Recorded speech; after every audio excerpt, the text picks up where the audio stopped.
Ilang beses yun ang narinig sa akin ng tungkol sa kahalagahan ng monitoring ng inyong mga blood sugar. Mayroong mga device na po pwede gamitin tulad ng sa Sinocare, yung ICAN i3 CGM o Continuous Glucose Monitoring. Halika kayo, pag-usapan natin yan.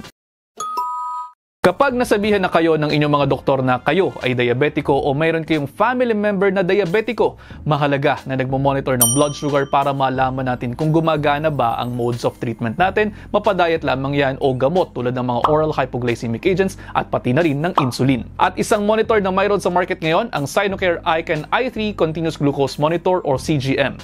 Itong monitor na ito ay ginagamit para malaman kung kamusta ang mga blood sugar levels ng isang pasyenteng diabetiko para makaiwas tayo sa sobrang shoot up at sobrang bagsak ng mga blood sugar. Tandaan na mayroong mga komplikasyon ang sobrang taas at sobrang bagsak ng blood sugar kaya makalagang ma-maintain natin at normal levels lamang yan. Simple lang gamitin ang continuous glucose monitor na to. Mayroong app sa phone niyo na pwedeng i-download. Sundan lamang ang on-screen prompt at mag-create ng inyong mga accounts. Kapag hiningi ang serial number ng inyong CGM, i-input lamang natin yan manually o pwedeng i-scan ang QR code na kasama ng inyong kit. Sa paglalagay naman ng inyong mga monitors, mayroong kasama rin niyang applicator. Siguraduhin maglock at i-unlock ninyo ang dial sa taas ng applicator. Kapag nag-click na, ready na yan. Siguraduhin ninyong malinis ang inyong mga kamay, linisin din ang area ng paglalagyan. Suggested ng manual natin dito na ilagay lamang sa area ng tiyan. Iwasan yung mga injection sites, mga nunal dyan sa bahagi na yan. Kapag nalinisan na ang area at ang inyong mga kamay, gamitin po natin ang ating applicator at PPCD ng nasa gitna. Pagkatapos magra-run na yan sa application ninyo sa mga phones ninyo.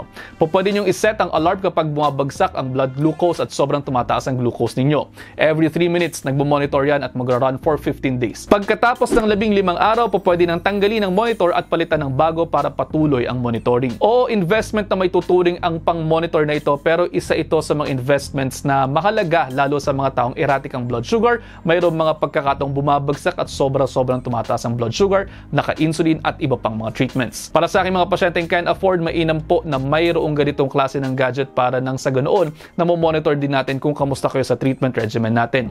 Kumbaga, walang takas kung nag-cheat ang pasyente sa pagkain o kung mayroon man talagang nagiging problema sa mga hormones sila, mas madali po nating naiimbestigahan ang mga yan. Paalaala lamang po sa mga pasyente nating diabetiko, pagdating sa pagkain, tandaan na pinakamainam na panayon ang daloy ng carbohydrates, proteins at fats sa katawan ninyo nang sa ganoon ay hindi nagiging erratic ang inyong mga blood sugar. Dahil kapag erratic yan, maraming komplikasyon. Rundown lamang natin, ang sobrang bagsak ng blood sugar o tinatawag na hypoglycemia ay maaaring magdulot sa inyo ng panginginig, pagkabalisa, pagkawala ng malay, pagkahilo, pagduduwal at pwede rin kayong mag-collapse. Sa kabilang banda naman, ang hyperglycemia ay maaari ding magdulot ng almost same symptoms pero ang management sa dalawang yan ay magkaiba. Kaya naman, mahalagang mayroon tayong monitoring ng inyong mga blood sugar para kung sakasakali, huwag naman sana, ay magkaroon kayo ng mga episodes ay madali po nating makikita kung mataas ba o bumabagsak ang inyong mga blood sugar at malalaman natin ang appropriate na possible treatment upang makatulong sa inyo. At ayun, sabi ko nga po sa inyo, ayaw ko lang naman talagang nagkakasakit kayo. Maglalagay po ako ng link para sa Sinocare ICAN i3 Continuous Glucose Monitor sa post na ito para nang sa ganoon ay kung gusto ninyong bumili, makakakuha po kayo. Dahil sa huli, sabi ko nga sa inyo, tayo lang din naman talaga ang magtutulong-tulungan. Kaya naman yun lang for now. I-digest nyo muna dahil ang gusto ko ay healthy kayong lahat. See you next episode. Ingat.